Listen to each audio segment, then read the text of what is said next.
Global warming और climate change हमारे समय का एक बहुत बड़ा चैलेंज है। पूरी दुनिया और अलग अलग देश जो हैं इससे जूझ रहे हैं। इसके जो असर हुए हैं, खासकर अगर आप मौसम की बात करें तो एक्सट्रीम वेदर वेरिएशन, जहां कुछ इलाकों में कुछ जगहों पे सूखा पड़ा है, वहीं कुछ और जगहें हैं जहां इतनी बारिश हुई है कि फ्लैश फ्लडिंग हो रही है। भारत में भी इस साल हमें वो देखने को मिला, खासकर उत्तरी भारत में जहां बारिश ने काफी कहर ढाया। अलग अलग देश इस पे मंथन कर रहे हैं और इसका एक और बुरा असर जो हुआ है वो है जो जल स्रोत हैं, पीने के पानी के स्रोत, वो घटते जा रहे हैं, कम होते जा रहे हैं। भारत में भी ये चिंता है क्योंकि अभी अगर इस पे कुछ नहीं किया जाता तो आने वाली नस्लों के लिए पानी की अवेलेबिलिटी जो है बहुत कम हो सकती है। तो इस पे मंथन हो रहा है, इस पे बात हो रही है, इस पे पॉलिसी डिवाइस हो रही है, जहां प्रशासनिक लेवल पे इस पे काम हो रहा है। वहीं अगर आप निजी लेवल की बात करें तो कई लोग बहुत अच्छा काम कर रहे हैं। कश्मीर भी इससे अलग नहीं है। और दक्षिणी कश्मीर की बात करें तो रुहेल मकबूल एक ऐसा नाम है जिसने कश्मीर का नाम रोशन किया है, क्योंकि पिछले 13 साल से अनथक तरीके से जो वाटर सिक्योरिटी है, वाटर टेस्टिंग और कैसे जल स्रोत को बचाना है, प्रिजर्व कंजर्व करना है, इस पे जो है वो काफी मेहनत कर रहे हैं। और इसके लिए उन्होंने पढ़ाई भी बहुत की है और अलग अलग लेवल पे जो है इस पे कैसे काम करना है ग्राउंड पे, उसका भी जो है उन्हें स्किल सिखाया और उसकी वजह से काफी ज्यादा उनको जो है मदद मिली है। दूर गांव और जितने भी जल स्रोत हैं, शायद ही कश्मीर में ऐसा कोई नाला हो, नदी हो, लेक हो जहां वो नहीं गए हैं। और खासकर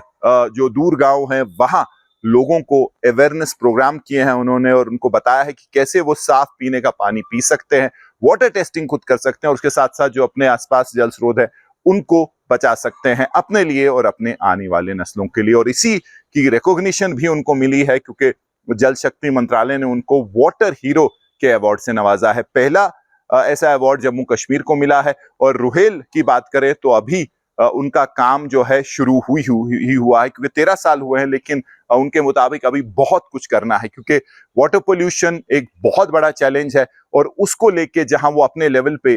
उनके पास जो भी रिसोर्सेज हैं उससे वो काम कर रहे हैं। लेकिन जरूर मदद चाहिए सरकार की। सरकार को ऐसे इंडिविजुअल्स के साथ MOU करने चाहिए, इनको जो है आगे लाना चाहिए और जो उन्होंने मेहनत की है उसको आगे ले जाना चाहिए। तो रुहेल एक जो मिसाल बन के आए हैं और एक ऐसी मिसाल जहां इंडिविजुअल एफर्ट्स भी कितना बड़ा चेंज ला सकते हैं सोसाइटल लेवल पे, कैसे पॉपुलेशन को जो है इंस्पायर कर सकते हैं, वैसी ही जो है एक मिसाल बन के आए हैं। जी, मेरा नाम रुहेल मकबूल शेख है और मैं डिस्ट्रिक्ट पुलवामा से बिलोंग करता हूं और मैं वाटर वॉरियर ऑफ कश्मीर के नाम से भी जाना जाता हूं। किस तरह से आप काम कर रहे हो और क्या क्या कर रहे हो? जी, हमारा मेन फोकस रहा है, मैं पिछले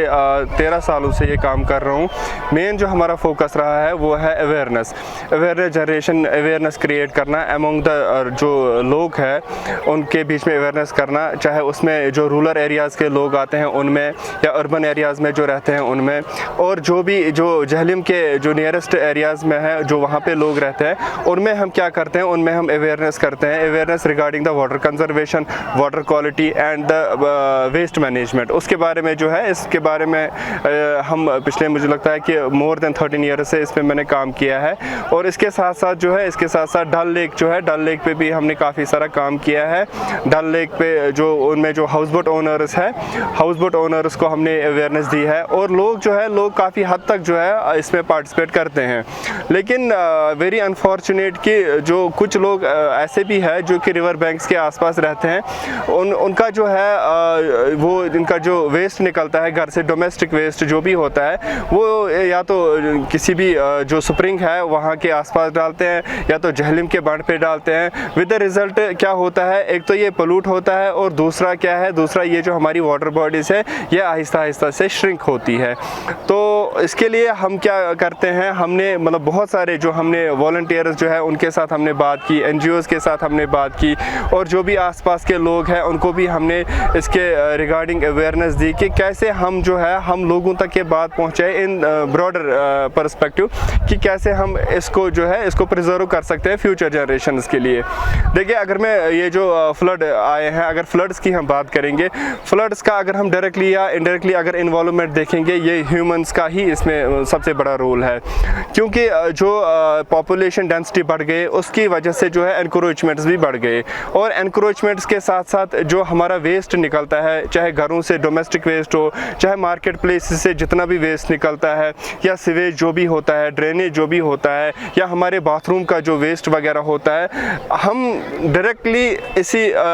या तो हम वाटर बॉडीज़ में डालते हैं, या तो हम जहलीम में डालते हैं, या तो हम इसके आसपास डालते हैं। तो डेफिनेट सी बात है, ये तो जाहिर सी बात है, नेचर तो इसका डेफिनेटली इसका जो है रिफ्लेक्ट करेगा ही करेगा। तो इससे क्या होता है, इससे फिर जब ये फ्लड्स वगैरह आते हैं, फिर हमें एहसास होता है कि ये हमने जो है ये हमारी ही कहीं ना कहीं हमारी ही गलती है।